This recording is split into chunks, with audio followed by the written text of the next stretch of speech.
নির্মিত marine drive road, এইখান থেকে আপনারা হাঁটতে হাঁটতে চলে যেতে পারেন ঝাউবনে, অথবা যেতে পারেন বিচের পাড় দিয়ে ঝাউবনে। তো ফ্লাই মার্কেট পাশ দিয়ে এবং সমুদ্রের পাশ দিয়ে এই মেরিন ড্রাইভ, এইটা হচ্ছে ঝাউবন। আমি আর আজকে ওইদিকে যাবো না, আমি এমনিতেই অনেক দেরি করে আসছি কোকোটায়, ওইদিকে যাবো না এখন, অন্য একদিন যাবো। তো এটা হচ্ছে ঝাউবন, এখানে আপনারা ঘুরতে যাবেন। ঝাউবনে যাওয়ার সময় যে এই সতর্কতা অবলম্বন করবেন সেটা হচ্ছে একসাথে অনেকগুলো লোক যাবেন। দ্বিতীয় হচ্ছে আপনারা একদম রাতের বেলা ওইখানে যাবেন না, যাওয়াটা আসলে ঠিক না। আপনারা যাবেন কিন্তু দিনের বেলায়। আপনারা যখনই ভ্রমণ করতে আসবেন তখনই সবার প্রথমে ট্যুরিস্ট পুলিশের নাম্বার সাথে নিয়ে রাখবেন। কোনো ঝামেলা হলে, কোনো অসুবিধা হলে তাদেরকে জানাবেন। তো সূর্যটা কিন্তু প্রায় ডুবো অবস্থা চলে আসছে, আর একটু পরেই হয়তো সমুদ্রের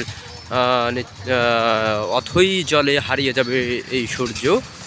তো সেটা আজকে আপনারা অনেক দেখেছেন, আজকে আবারও দেখাবো। তো আমি সূর্যাস্তের পরে এখান থেকে যাব, ততক্ষণ থাকবো আপনাদের সাথে। এখানে কিন্তু আনন্দর একটা মাধ্যম, সেটা হচ্ছে এই যে নৌকা।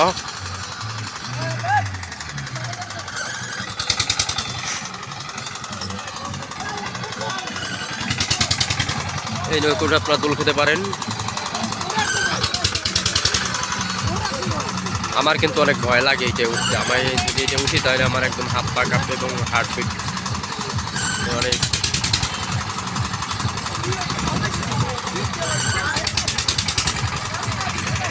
আপনার যদি হাড় দুর্বল হয় তাহলে এই নৌকায় উঠবেন না, কারণ তাহলে আপনি অসুস্থ হয়ে যেতে পারেন। অনেকেই এই নৌকায় ওঠার পর অসুস্থ হয়ে যায়। এটাই আপনার হাড় দুর্বল হলে কখনোই এটা উঠবেন না। আর এর পাশে দেখতে পাচ্ছেন যে নাগরদোলা, এটা হচ্ছে নাগরদোলায় উঠতে পারেন। এইখানে উঠলে তেমন একটা ভয় নাই, কারণ এটা আসলে অতটা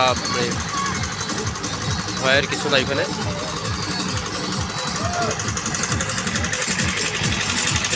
তো এখানে কিন্তু আছে তান্দুরি চা, আর সারিবদ্ধভাবে তান্দুরি চায়ের দোকান। পিছনে সামনে হচ্ছে চটপটি ফুচকার দোকান, এবং তারও সামনে হচ্ছে বেঞ্চ। আপনার বেঞ্চে বসে সমুদ্র উপভোগ করতে পারেন। সূর্যটা কিন্তু ডুবে যাবে আর একটু পরই। তো সূর্য অস্ত দেখে আমি কিন্তু চলে যাব। তো আবারও বলছি, পাবলিক টয়লেট অ্যান্ড গোসলখানা কিন্তু ফ্লাই মার্কেট এইখানে আছে। যে এখানে সাইনবোর্ড দেওয়া আছে, এই ভিতরে পাবলিক টয়লেট আর চেঞ্জিং রুম, আর সামনে এইখান থেকে সামনে আরও একটা আছে।